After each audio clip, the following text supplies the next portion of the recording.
ہوئے اور ان کی جب وفات ہوگی تو ان کے بعد ام کلثوم سے جو ہے حضرت عثمان رضی اللہ عنہ نے شادی کی، اور ان سے ام کلثوم سے رسول اللہ صلی اللہ علیہ وسلم نے سیدہ رقیہ کے انتقال کے بعد ام کلثوم رضی اللہ عنہا سے جو ہے حضرت عثمان نے شادی کی۔ اولاد میں آپ کی 5 بیویوں سے 9 بیٹے پیدا ہوئے، اور اسی طرح آپ کی 5 بیویوں سے جو ہے وہ 7 بیٹیاں بھی پیدا ہوئیں۔ ایام جاہلیت میں آپ کا مقام بہت بڑا مقام تھا، بہت بڑا آپ کا رتبہ تھا، اور آپ کو جو ہے آپ کا شمار جو برگزیدہ لوگ تھے، جو اچھے لوگ تھے، ان میں آپ کا شمار ہوتا تھا۔ آپ بلند اخلاق کے مالک تھے اور بہت مالدار بھی تھے۔ آپ جب بات کرتے تھے تو آپ کی بات کا انداز جو ہے وہ بڑا شیریں ہوتا تھا۔ حیا کے پیکر حضرت عثمان کے حیا مشہور ہے، اور ہمیشہ حیا کے پیکر تھے آپ زمانہ جاہلیت میں بھی اور اس کے اسلام میں بھی۔ آپ جو ہے ہمیشہ آپ کے اندر حیا رہی ہے، اور پوری قوم زمانہ جاہلیت میں بھی آپ کی عزت کرتی تھی، آپ کا احترام جو ہے وہ کرتی تھی۔ اور اسی طریقے سے آپ کے اخلاق میں سے یہ بھی ہے کہ آپ نے کبھی بھی کسی بت کو سجدہ نہیں کیا۔ زمانہ جاہلیت میں بھی کبھی آپ نے کسی بت کو سجدہ نہیں کیا، کبھی آپ نے شراب نہیں پی، اور بلکہ شراب اور جو ہے بتوں کو سجدے کی آپ ہمیشہ جو ہے وہ مذمت کیا کرتے تھے۔ اسی طریقے سے آپ بے حیائی کے کام، جو زمانہ جاہلیت میں زنا ایک عام چیز تھی، لیکن حضرت عثمان رضی اللہ عنہ ان چیزوں سے ہمیشہ دور رہے۔ اسی طریقے سے لہو و لعب کے جو کام تھے ان سے بھی آپ دور رہے، اور ایسی مجالس سے بھی آپ ہمیشہ اپنی زندگی میں دور رہے۔ آپ نے کبھی گانا جو ہے وہ نہیں سنا، اور گانا ویسے بھی نہیں سننا چاہیے، اور ہمارے لیے یہ اللہ کے رسول صلی اللہ علیہ وسلم کے صحابہ اسوہ ہیں، نمونہ ہیں، تو ہمیں بھی گانوں سے دور رہنا چاہیے، اور نہ کبھی آپ نے ان غلط کاموں کی کبھی خواہش جو ہے وہ کی۔ زمانہ جاہلیت میں عرب کے ہاں جو علوم، جو مروجہ علوم تھے، ان میں لوگ نسب نامہ بڑا یاد کیا کرتے تھے۔ تو حضرت عثمان رضی اللہ عنہ کو نسب نامہ بڑا یاد تھا۔ امثال جو مثالیں تھیں عرب کی وہ آپ کو اچھی طریقے سے یاد تھیں۔ تاریخ پر آپ کو جو ہے وہ بڑا عبور حاصل تھا۔ آپ کا پیشہ جو ہے وہ تجارت تھا، آپ کے والد بھی تجارت کیا کرتے تھے، اور حتیٰ کہ حضرت عثمان رضی اللہ عنہ نے قبول اسلام کے بعد بھی جو ہے وہ آپ تجارت کیا کرتے تھے۔ اور قبول اسلام جو ہے وہ حضرت ابو بکر رضی اللہ عنہ کی دعوت پر آپ نے اسلام قبول کیا۔ حضرت ابو بکر نے آپ کو دعوت دی کہ آپ اسلام میں داخل ہو جائیں، تو آپ نے اسلام، ان کے کہنے کے اوپر اسلام قبول کیا، اور جب آپ نے اسلام قبول کیا تو آپ کی عمر اس وقت جو ہے وہ 34 برس کی تھی، اور آپ سابقون الاولون میں سے ہیں، یعنی جو پہلے اسلام لائے ان میں سے آپ بھی ہیں۔ اور یہاں تک روایتوں میں آتا ہے کہ مردوں میں 4تھے نمبر پر ہیں کہ جنہوں نے اسلام قبول کیا۔ آپ نے 2 ہجرتیں کی۔ پہلی ہجرت جو ہے وہ آپ نے حبشہ کی طرف کی، اور دوسری ہجرت جو ہے وہ آپ نے مدینہ منورہ کی جانب جو ہے وہ کی۔ اور حتیٰ کہ حضرت عثمان رضی اللہ عنہ کو قرآن سے بڑا لگاؤ تھا۔ آپ قرآن کو بہت یاد کیا کرتے تھے، بہت قرآن کریم کو زیادہ پڑھا کرتے تھے، اور یہاں تک کہ آپ کی زندگی جو ہے وہ ساری قرآن کے ساتھ گزری، اور نبی کریم صلی اللہ علیہ وسلم کو آپ نے پورا قرآن سنایا۔ اور یہاں تک کہ حضرت عثمان نے یہاں تک فرمایا کہ مجھے 3 چیزیں جو ہیں بہت زیادہ پسند ہیں، اور ان میں سے پہلی چیز یہ ہے کہ مجھے یہ بہت پسند ہے کہ میں بھوکوں کو کھانا کھلاؤں،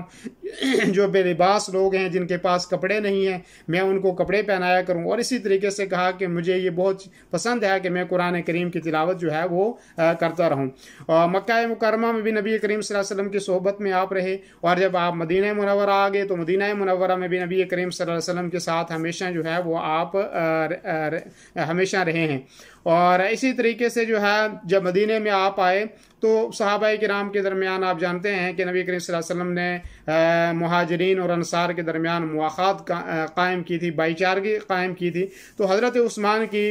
جو بھائی چارگی تھی وہ سیدنا اوس بن ثابت رضی اللہ عنہ کے درمیان جو ہے وہ آپ کی بھائی چارگی تھی۔ آپ نے بہت کثرت سے اللہ کے راستے میں مال جو ہے وہ خرچ کیا، یہاں تک کہ جب غزوہ تبوک کے لیے جب لشکر تیار کیا گیا، جو بڑا مشکل وقت تھا اور جیش العسرہ اس کو کہا جاتا ہے، تو حضرت عثمان رضی اللہ عنہ نے اس لشکر کو تیار کیا۔ 950 اونٹ جو ہیں وہ آپ نے دیے، 50 گھوڑے دیے، 1000 درہم آپ نے دیے، اسی طریقے سے سونا بھی دیا آپ نے، اور بہت ساری چیزیں آپ نے دی، حتیٰ کہ اللہ کے رسول صلی اللہ علیہ وسلم نے فرمایا کہ اگر عثمان آج کے بعد کوئی نیکی نہیں کریں گے تب بھی جو ہے وہ آپ کے لیے جنت ہے۔ اسی طریقے سے آپ نے بیر روما جو ہے وہ خریدا، آپ غلاموں کو آزاد کیا کرتے تھے، اور حتیٰ کہ حضرت عثمان رضی اللہ عنہ کہ آج بھی وہ جو وقف حضرت عثمان کے تھے وہ آج بھی مدینہ میں موجود ہے، حتیٰ کہ آج بھی ایک ہوٹل مدینہ میں موجود ہے، اور جو سارا پیسہ جو اس کا آتا ہے وہ بینک اکاؤنٹ میں جاتا ہے، اور بینک میں جو اکاؤنٹ ہے وہ بھی حضرت عثمان رضی اللہ عنہ کے نام سے آج بھی موجود ہے، اور آج بھی جو ہے وہ آپ کے جو وقف کردہ چیزیں تھیں ان کا سلسلہ آج بھی جاری ہے۔ غزوہ بدر جب ہوا تو غزوہ بدر میں آپ شریک نہیں ہو سکے، اور اس کی وجہ تھی وہ یہ تھی کہ حضرت رقیہ رضی اللہ عنہا جو ہیں وہ بیمار تھیں، تو نبی کریم صلی اللہ علیہ وسلم نے فرمایا کہ آپ یہیں پہ رہیں، آپ جو ہے وہ ان کے ساتھ رہیں، ان کی دیکھ بھال کریں۔ تو بہت لوگ یہ اعتراض کرتے ہیں، جبکہ یہ غلط بات ہے اور ایک بہت بری بات ہے کہ کچھ لوگ کہتے ہیں کہ حضرت عثمان بدر میں شریک نہیں ہو سکے، وہ ایک وجہ تھی، اور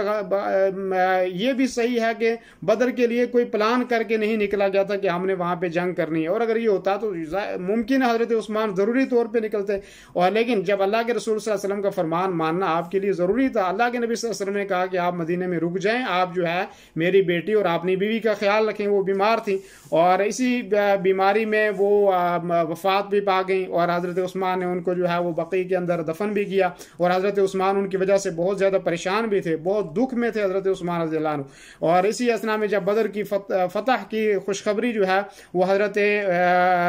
زید بن حارثہ لے کر جب آئے تو حضرت عثمان یقینی بات ہے دکھ میں تو تھے، لیکن جب سنایا کہ ہمیں فتح ہوئی ہے اور مشرکین مکہ کے بڑے بڑے سردار جو ہے وہ مارے گئے اور ان کو بدر میں جو ہے وہ کنویں کے اندر ڈال دیا گیا، تو حضرت عثمان کے چہرے پر بھی تازگی آئی، اور مسلمان بھی اس سے خوش ہوئے کہ اللہ تعالیٰ نے جو ہے مسلمانوں کو فتح نصیب فرمائی۔ اور